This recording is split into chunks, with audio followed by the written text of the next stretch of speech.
Hello. This is Tiffany with Healthy Passions coming to you live with my TikTok Thursday video.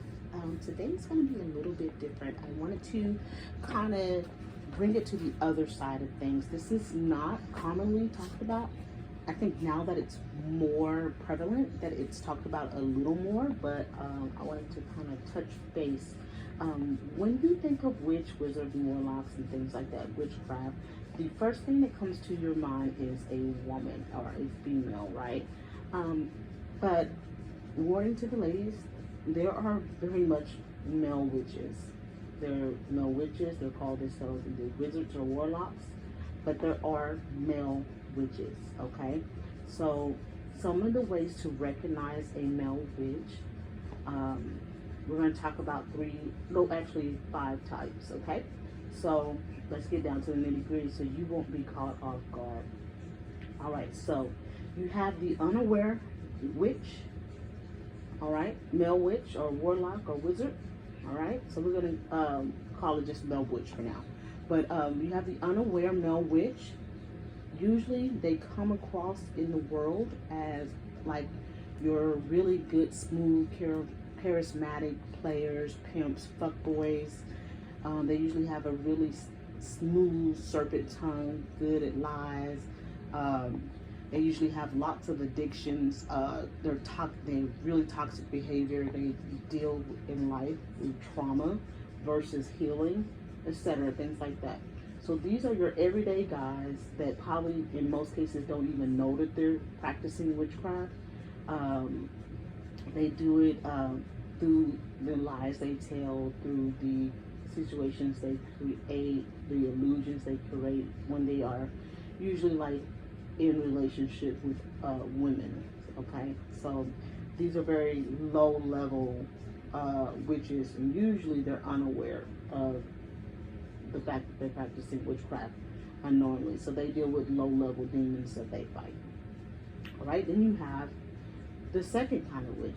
So we're going to go up in levels. The next level is the male witch that knows he's practicing witchcraft. All right, so knowingly practicing low level witchcrafts, things such as love spells, money spells, vengeance spells, etc. Things like that. You got your low level spell work that they do. They're not really that deep into it just yet. They don't know how to do the heavier spells and how to conjure high-level demons just yet, but they're well on their way, and they cannot be trusted.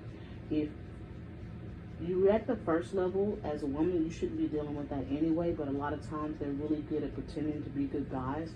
But the second level guy, the knowing, practicing one, if you know that a guy is doing that, stay very, very far away from him. You have to remember, there's a lot of women practicing witchcraft, right? These women have sons, husbands, uncles, brothers, you know what I'm saying? So they know this stuff too. They learn it as well. So just remember that and keep that in mind. So the knowing male witch, the one that knows he's doing love spells and money spells, these are the guys that act atrocious, usually in relationships, but you can't seem to get them out of your mind. They do the most horrible acts, and then that woman, and you see that woman, she can't seem to leave. That's usually a love spell. They do money spells to spunk, things like that. So these are low-level witchcraft that really, it is a problem, but it's not getting into the upper statuses just yet. So these guys on the knowing level are working with low-level demons willingly, okay? They are working with low-level demons willingly. Give me a moment. Let me get my notes really fast. All right?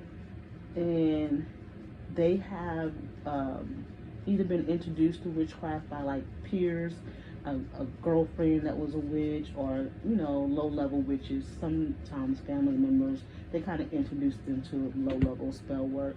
These guys are subject to demonic walk-ins, meaning that the spirit hasn't had a legal right to fully take over them yet, but it can step in at any time and do some atrocious acts, and then it has to leave because it hasn't fully possessed the person yet. Then you have number 3. Next level would be a coven or mid-level warlock, witch, wizard, whatever you want to call it, male. This guy is a seasoned witch. He knows spell work very well. He has studied the dark arts. He's been around it and probably in it for a while now. So he's seasoned. He does very powerful spells. He works with higher level demons. This guy does small animal sacrifices to increase the power of his spell work. He attacks the light, like anybody who carries light, he will attack them. He doesn't like the light. Usually this one is a younger male, or even just a male that comes from a family bloodline of witches, or if he doesn't come from a bloodline, he's been doing it long enough in those sections that where he is actually in what we call a coven. A coven is a group of witches or a family of witches, okay? So he attacks light workers, he attacks believers and things like that, and children of the Most High.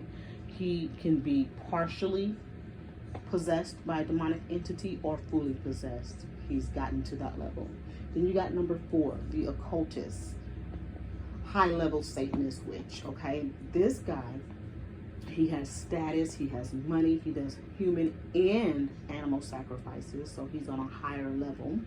He works with higher level demons as well as principalities, which you know are stronger than regular demons. He works also with Satan at this point.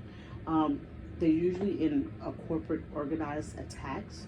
They do corporate organized attacks on churches, pastors, enemies, believers, children of the Most High, chosen, schools, governments, stuff like that. So you're definitely going to be dealing with a lot of spiritual warfare from this type of guy all the time. And this guy can be fully possessed at all times, but he's not always possessed, but he can be fully possessed, okay? Then you have number 5, the secret society shadow government guys. These are the top little guys. These are the guys you see at the top. Of course, they have the status, the money, and all that stuff, and they do human and animal sacrifices. Usually at this level, it's mainly human sacrifices, but they work in secret. They run countries, governments, states, things like that.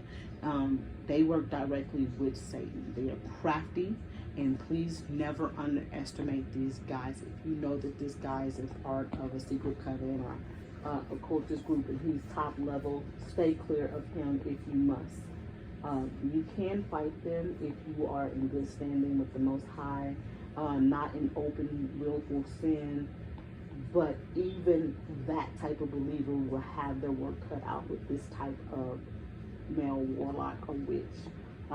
They go pretty far, and they're working with principalities and fallen angels. So they take it a step up to the fallen angels, which would be the strongest demonic entity. All right, this person at this level, once he gets to that degree that he needs to be in, he is fully taken over. The person that he once was is no longer there. It's the demon that has possession of that body. So it's not the same person, and they will be forever demonic, and they are not able to be saved. So ladies, be careful when you're dealing with these men. They put stuff in your food, just like women. They put stuff in your drinks. They do spell work. They have stuff under their bed, check their cars, things like that for witchcraft. They do the same thing, if not more or worse, because it goes undetected. Because when a person thinks of a witch, they think of a woman. They never think, oh, let me look at this guy. I know some male witches, and they are very kind and very smooth, handsome guys. A lot of times the spell work makes you more attracted to them. So you stay clear of that bad guy. All right, I love you guys. Take care. This one's for the ladies. Enjoy. Have a good day.